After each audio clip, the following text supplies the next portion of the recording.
I've completely changed over the time my view of like of what a business is about, and feels like to a much more organic one.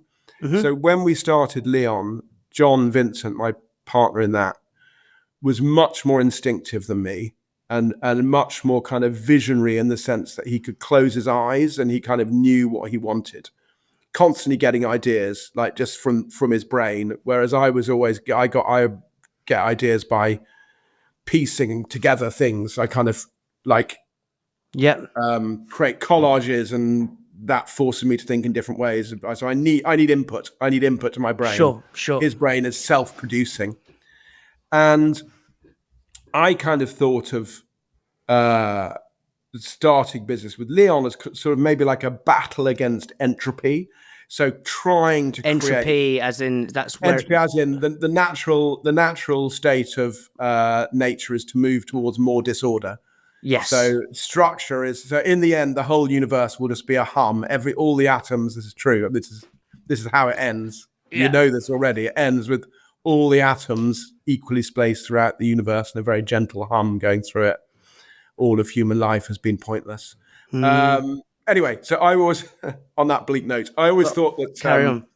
I always thought that it was about a battle between a battle of against entropy. So trying to create order, using your energy to create order out of chaos.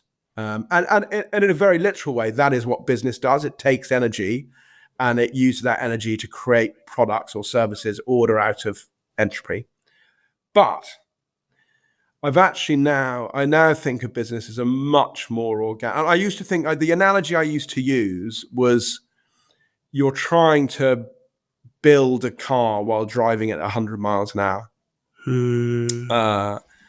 So you're trying to drive the car, which isn't quite built, and drive at 100 miles an hour and build at the same time. Whereas I do now think of business as a much more organic thing, which is about reacting. It's about understanding the system that you're in and reacting more quickly and better than your competitors.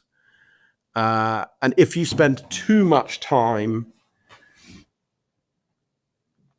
creating the plans, then you will be overrun by people who are moving faster than you. So I now kind of think of building a business as an organic thing, as kind of organic creation. You're an organic living thing that is growing, that is getting more people into it, more talent, but growing and responding and using that talent to navigate the environment, rather than creating a kind of more Stalinist 5-year plan.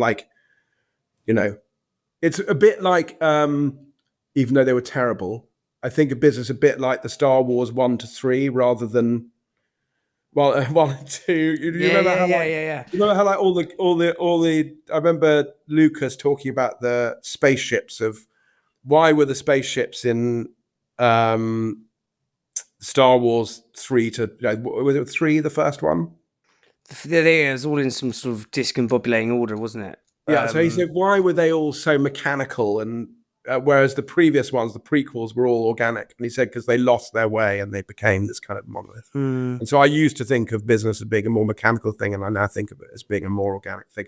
And that if you get the incentives right, it will in some way be self-organizing, rather than you having to impose an order on it. Right? Like, it's a kind of fool's errand constantly to think you are imposing the order on it. Yeah, no, I love that finding or creating order from chaos. That was your sort of first one, and now it sort of changes. It's more of an organic thing. You're still creating order from chaos, because that is literally, overcoming entropy is what we humans do. That's what creatures do. We organize. We use the sun's energy to organize ourselves. But it's about doing it in a more organic way, focusing on the incentives within the business that incentivize you to react to your environment, rather than looking at it as a directive, a very top-down directive. Yeah, Nassim Taleb's got a great thing called stochastic tinkering, where you basically tinker, and he says lots of people see these founders as sort of these we human beings. Another thing human beings love to do is mythologize and sort of create these sort of superhuman godlike people. I think in the modern day of that is founders. Like we revere Elon Musk, we revere the Steve Jobs of the world with his almost sort of like godlike deity sort of figures.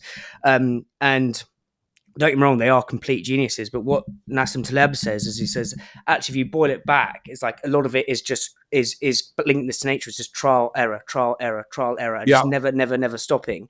And I think that trial error is a way more organic way of doing things. It's like being in sync with nature versus, as you say, the directive top down. Right, we're gonna fucking do this, and then I think it's yeah. What I never thought. I haven't really explored this before, and also I suppose linking it to nature is. So many founders say like the brand is their third kid. Like there are so many analogies to linking it to nature. The brand is their kid. Like they you birth the brand. Definitely. I think I mean, if you think about trial and error, like natural selection is the ultimate trial and error expression of trial and error. Yeah. And I suppose those are the trial and error and the. I mean, you hope as a business person that your trials are not as random as the genetic mutations. I think you have to think to be successful in business, you have to be slightly less random in your trial and error. You have to, because if you fail. If you do just like continually do dumb things, then you're probably not going to be successful. Yeah. There's a massive caveat with that. Because you could get a load of people just trying absolutely insane things. It's always all under the guise of trial and error, but you don't. I do think it's you do not know. Systems thinking. You do not know what is going to happen when you try something, when you act upon a system. And so trial and error in the end in some form is the only way of getting that feedback. Espressos is sponsored by supply chain software gurus Unleashed. It talks to your e-com and accounting software. It's helped islands cut admin time in half, get granular clarity on your margins, know where your stock is, don't miss availability. Brands like Candy Kittens, Tiny Rebel and Trip all use Unleashed, and so should you.